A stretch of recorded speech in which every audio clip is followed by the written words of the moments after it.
जय हिंद, नमस्कार, वंदे मातरम दोस्तों। तो दोस्तों आज की क्लास के अंदर हम SSC MTS office CHSS related GK GS का प्रैक्टिस सेट नंबर 20 करने जा रहे हैं। जब तक मैं प्रैक्टिस सेट को स्टार्ट करता हूं तब तक आप चैनल को सब्सक्राइब करके इसका बेल आइकन को ऑन जरूर कर लीजिएगा। तो दोस्तों आज की क्लास का हमारा पहला क्वेश्चन होने वाला है, जो है निम्नलिखित में से कौन सा ग्रह सौरमंडल के सबसे निकट सौरमंडल के सबसे ठंडे ग्रह की श्रेणी में आता है। तो दोस्तों सौरमंडल का वह ग्रह कौन सा है, जो है यूरेनस ग्रह, जो कि सबसे सौरमंडल के सबसे ठंडे ग्रह की श्रेणी में आता है। ठंडे ग्रह की श्रेणी में आने का कारण क्योंकि यह सूर्य से सबसे दूर स्थित है। तो इस क्वेश्चन का हमारा ऑप्शन ए सही हो जाता है। क्वेश्चन नंबर 2, खाली जगह वह उपकरण है जो भूकंप की तीव्रता को मापने में मदद करता है। तो दोस्तों वह उपकरण कौन सा है जिसके द्वारा भूकंप की तीव्रता को मापा जाता है? तो दोस्तों रिक्टर स्केल, रिक्टर स्केल के द्वारा भूकंप की तीव्रता को मापा जाता है। तो इस क्वेश्चन का हमारा ऑप्शन सी बिल्कुल सही आंसर हो जाता है। क्वेश्चन नंबर 3, 3 नंबर का क्वेश्चन है, निम्नलिखित में से कौन सा लेख या फिर अनुच्छेद शिक्षा के अधिकार से संबंधित है? तो दोस्तों शिक्षा के अधिकार से संबंधित कौन सा अनुच्छेद है? तो वह है अनुच्छेद 21 ए, जो कि शिक्षा के अधिकार से संबंधित है। तो इस क्वेश्चन का हमारा ऑप्शन ए है, जो कि बिल्कुल सही आंसर हो जाता है। तो दोस्तों एक ट्रिक मैं आपको और बता देता हूँ, हो सके तो आपको पता होगी, नहीं है तो आप देख लीजिए, कभी भी भूलेंगे नहीं। तो दोस्तों सरला, ये है संसद, राज्यसभा और लोकसभा, इनका वर्णन है जो कि किस अनुच्छेद के अंदर है। तो दोस्तों सरला आपको याद रखना है, सरला संसद हो गया 79, राज्यसभा हो गया 80 और लोकसभा हो गया 81। ये है ट्रिक, सरला 79, 80 और 81, ये आपको याद जरूर रखना है, कहीं ना कहीं ये आपके लिए बहुत ही ज्यादा इंपॉर्टेंट साबित होगी। नेक्स्ट क्वेश्चन है क्वेश्चन नंबर 4, किस बंदरगाह को भारत के पहले हरित बंदरगाह के रूप में विकसित कहा जाता है? तो दोस्तों वह कौन सा बंदरगाह है जिसको भारत के पहले हरित बंदरगाह के रूप में जाना जाता है? तो दोस्तों वह बंदरगाह है हल्दिया बंदरगाह। तो इस क्वेश्चन का हमारा ऑप्शन डी है, जो कि बिल्कुल सही आंसर हो जाता है। नेक्स्ट क्वेश्चन है क्वेश्चन नंबर 5, किस सवाल को अंतरिक्ष के सवाल के नाम से भी जाना जाता है? तो दोस्तों अंतरिक्ष सवाल, जो कि क्लोरेला वल्गर इसको बोला जाता है, जिसको हम अंतरिक्ष सवाल भी बोलते हैं। तो इस क्वेश्चन का हमारा ऑप्शन सी है, जो कि बिल्कुल करेक्ट आंसर है। नेक्स्ट क्वेश्चन है क्वेश्चन नंबर 6, उस द्वीप का नाम क्या है जो भारत और श्रीलंका के बीच स्थित है? तो दोस्तों इन द्वीपों में से कौन सा द्वीप है जो कि भारत और श्रीलंका के बीच में स्थित है? तो दोस्तों उस द्वीप का नाम है कच्चा थीवु द्वीप, जो कि भारत और श्रीलंका के मध्य में स्थित है। तो इस क्वेश्चन का ऑप्शन बी बिल्कुल सही उत्तर हो जाता है। नेक्स्ट क्वेश्चन है, भारतीय रिजर्व बैंक यानी कि आरबीआई के पहले भारतीय गवर्नर कौन थे? तो दोस्तों सी डी देशमुख जी, जो कि भारतीय रिजर्व बैंक आरबीआई के पहले भारतीय गवर्नर बने थे।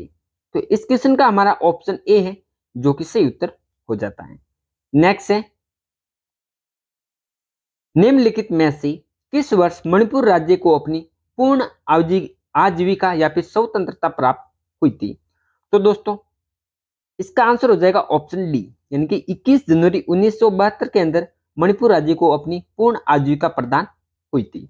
तो इस क्वेश्चन का हमारा ऑप्शन डी बिल्कुल सही आंसर है। क्वेश्चन नंबर 9, 9 नंबर का क्वेश्चन है, कौन सा विटामिन न्यूक्लिक एसिड और लाल रक्त कोशिकाओं के निर्माण में मदद करता है? तो दोस्तों इनमें से कौन सा विटामिन है जो कि एसिड न्यूक्लिक एसिड और लाल रक्त कोशिकाओं के निर्माण में सहायक है? तो दोस्तों वह विटामिन B10, जो कि न्यूक्लिक एसिड और लाल रक्त कोशिकाओं के निर्माण में सहायक होता है। तो इस क्वेश्चन का हमारा ऑप्शन सी राइट हो जाता है। तो दोस्तों क्वेश्चन नंबर 10, क्वेश्चन नंबर 10 करने से पहले अभी तक आपने चैनल को सब्सक्राइब नहीं किया तो चैनल को सब्सक्राइब जरूर कर लेना, क्योंकि आपने देखा या नहीं देखा, मैंने तो आपको जीके जीएस के एसएससी एमटीएस या फिर सीएचएसएल के लिए 20 प्रैक्टिस सेट तो करवा दिए। आपने देखा तो आपको पता चली गया होगा, नहीं देखा तो मैं क्या ही बोल सकता हूँ, नहीं देखा तो। और इसी के साथ हमारी 1000 वन लाइनर जीके जीएस के बेस्ट 1000 की ना जीके जीएस की सीरीज चल रही है, आप उनको भी देख लीजिएगा, क्योंकि 2 क्लासें इसकी हो चुकी है ऑलरेडी। और एक दिन ऐसा होगा कि हमारे पूरे पूरे 1000 क्वेश्चन भी हो जाएंगे और आप देखते ही रह जाएंगे। इसलिए मैं आपको बोल रहा हूँ आप हमारे साथ साथ इसको देखिएगा, क्योंकि डेली के आप हमारे वीडियो को 1 से 2 बार देखोगे तो आपको ये मुंह पर याद हो जाएंगे। क्वेश्चन नंबर 10 है, माध्यम के तापमान में वृद्धि ध्वनि की गति को कैसे प्रभावित करती है? तो दोस्तों माध्यम में अगर तापमान के अंदर वृद्धि होती है तो कि ध्वनि की गति के अंदर भी वृद्धि हो जाती है, यानी कि ध्वनि की गति है जो कि बढ़ जाती है। तो इस क्वेश्चन का हमारा ऑप्शन बी है जो कि बिल्कुल करेक्ट आंसर है। नेक्स्ट क्वेश्चन है, चूहों को मारने के लिए निम्नलिखित में से किस रसायन का उपयोग किया जाता है? तो दोस्तों ये आप ऐसा बोल सकते हैं कि चूहों को मारने की दवा कौन सी है? तो दोस्तों जिंक फॉस्फाइड, जिसका उपयोग चूहों को मारने के लिए होता है। तो इस क्वेश्चन का हमारा ऑप्शन सी बिल्कुल करेक्ट आंसर है।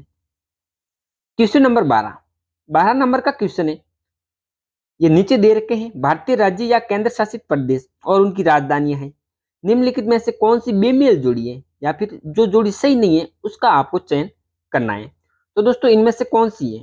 तो दोस्तों पहला तेलंगाना, इसकी राजधानी हैदराबाद, ये तो सही है। असम की है दिसपुर, ये भी सही है। लक्षद्वीप की है कवारती, ये भी सही है। दोस्तों मध्य प्रदेश की लखनऊ, नहीं लखनऊ नहीं होगी, ये इसका गलत गलत जोड़ा है, बेमेल जोड़ा है। तो इस क्वेश्चन का हमारा ऑप्शन डी है जो कि बिल्कुल सही आंसर हो जाता है। तो दोस्तों मध्य प्रदेश की राजधानी कौन सी है? कमेंट के अंदर जरूर बताना है आपको, ठीक है। मध्य प्रदेश को सर्वाधिक वनों का क्षेत्र भी बोलते हैं या फिर वनों का राज्य भी मध्य प्रदेश को बोला जाता है, क्योंकि यहाँ पर सर्वाधिक मात्रा के अंदर वन पाए जाते हैं। अगला क्वेश्चन है क्वेश्चन नंबर 13, पृथ्वी की आयु की गणना में किस तत्व के समस्थानिक का उपयोग किया जाता है? तो दोस्तों पृथ्वी की आयु की गणना करने के लिए हम कार्बन तत्व होता है इसके समस्थानिकों का प्रयोग करते हैं। तो इस क्वेश्चन का हमारा ऑप्शन बी बिल्कुल करेक्ट आंसर हो जाता है। क्वेश्चन नंबर 14 जो है, किस वायसराय को भारतीय रेलवे का जनक कहा जाता है? तो दोस्तों लॉर्ड डलहौजी, जो कि एक ब्रिटिश वायसराय था, इसको हम भारतीय रेलवे का जनक भी बोलते हैं। तो इस क्वेश्चन का हमारा ऑप्शन बी बिल्कुल सही आंसर है। नेक्स्ट क्वेश्चन है, निम्नलिखित में से कौन सी चिली देश की एक मुद्रा है? तो दोस्तों चिली देश जो कि अफ्रीका महाद्वीप के अंदर पड़ता है, तो इसकी मुद्रा होगी पेसो। पेसो है जो कि चिली की मुद्रा है। ए ऑप्शन हमारा बिल्कुल सही हो जाता है। तो दोस्तों अट्टाकामा मरुस्थल जो भी चिली देश के अंदर पड़ता है, ये आपको याद रखना है। कौन सा मरुस्थल? अट्टाकामा मरुस्थल। और विश्व का सबसे शुष्क या फिर सूखा मरुस्थल कौन सा है? तो दोस्तों ये अट्टाकामा मरुस्थल है जो कि चिली देश के अंदर पड़ता है, और चिली देश की मुद्रा है पैसो। ये आपको जरूर याद रखना है या फिर कहीं ना कहीं आपको अपनी नोटबुक के अंदर नोट भी कर लेना है। अगला प्रश्न है, लखनऊ से 1857 के विद्रोह का नेता कौन थे? तो दोस्तों लखनऊ से 1857 का विद्रोह हुआ था, उसमें वहां से लखनऊ से विद्रोह के नेता थे बेगम हजरत महल, जो कि 1857 के विद्रोह के अंदर लखनऊ की प्रमुख नेता थी। तो इस क्वेश्चन का हमारा ऑप्शन डी बिल्कुल सही आंसर है। नेक्स्ट क्वेश्चन है, वह थियोसोफिकल सोसाइटी देखो वह थियोसोफिकल सोसाइटी है की स्थापना करने वाले प्रसिद्ध नेता कौन थे? यानी कि क्वेश्चन कहना चाह रहे हैं कि थियोसोफिकल सोसाइटी की स्थापना किसके द्वारा की गई थी? तो दोस्तों थियोसोफिकल सोसाइटी इसकी स्थापना की गई थी HP ब्लावात्स्की के द्वारा।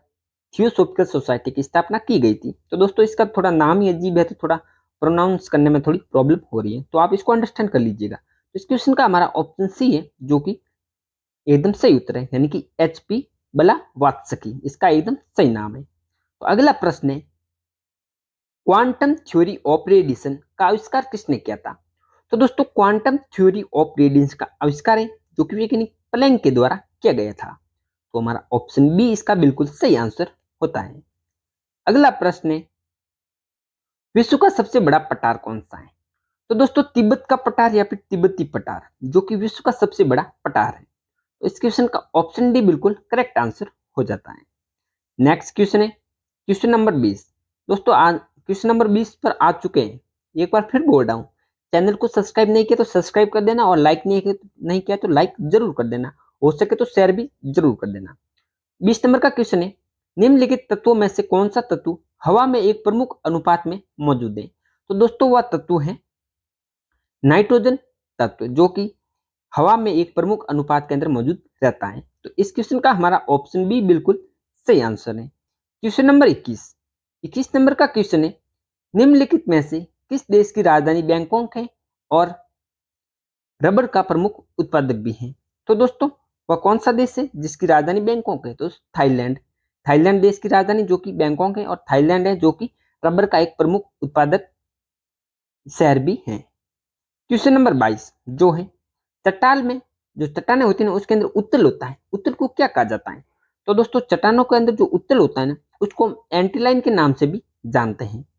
इस क्वेश्चन का हमारा ऑप्शन सी बिल्कुल करेक्ट आंसर है। क्वेश्चन नंबर 23 जो है, सतलुज नदी का ऋग्वेदिक नाम क्या है?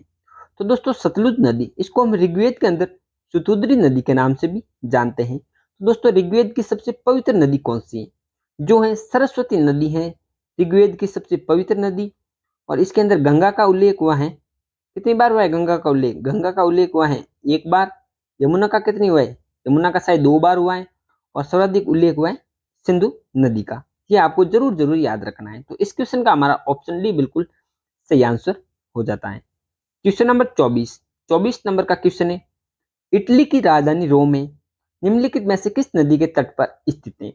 तो दोस्तों इटली की राजधानी रोम जो कि तिब्बत नामक नदी के किनारे पर स्थित है। तो हमारा ऑप्शन बी बिल्कुल सही आंसर हो जाता है। क्वेश्चन नंबर 25, ऑप्टिकल फाइबर का सिद्धांत है जो कि किस सिद्धांत पर कार्य करता है? तो दोस्तों ऑप्टिकल फाइबर जो कि पूर्ण आंतरिक परावर्तन के सिद्धांत पर कार्य करता है। तो इसका हमारा ऑप्शन सी बिल्कुल सही आंसर हो गया। क्वेश्चन नंबर 26, गन्ने की लाल जड़ के लिए कौन सा कवक जिम्मेदार होता है? तो दोस्तों गन्ने की जो लाल जड़ होती है उसके लिए कोलेटोट्रिचम और फॉल्कटम यह जो कवक है यह गन्ने की लाल जड़ के लिए जिम्मेदार एक कवक है। तो हमारा ऑप्शन डी इसका बिल्कुल सही आंसर हो गया। नेक्स्ट क्वेश्चन है, प्रधानमंत्री के कर्तव्य संविधान के किस अनुच्छेद के अंतर्गत आते हैं? तो दोस्तों प्रधानमंत्री के जो कर्तव्य है वह अनुच्छेद 78 के अंदर आते हैं, या फिर 78 है जो कि प्रधानमंत्री के कर्तव्यों से संबंधित एक अनुच्छेद है। तो इस क्वेश्चन का हमारा ऑप्शन ए है जो कि बिल्कुल सही आंसर हो जाता है। नेक्स्ट क्वेश्चन है, न्यूजीलैंड की खोज करने वाला पहला यूरोपीय यात्री कौन था? तो दोस्तों न्यूजीलैंड की खोज किसके द्वारा की गई थी? तो यूरोपीय यात्री था जिसका नाम था हाबिल तस्मान, इसने न्यूजीलैंड की खोज की थी। तो हमारा ऑप्शन ए इसका बिल्कुल सही आंसर हो जाता है। नेक्स्ट क्वेश्चन है, भारत में रबी के मौसम में निम्नलिखित में से कौन सी फसल काटी जाती है? तो दोस्तों ये 4 फसलें हैं जो कि रबी का मौसम होता है उसमें कौन सी फसल की कटाई होती है?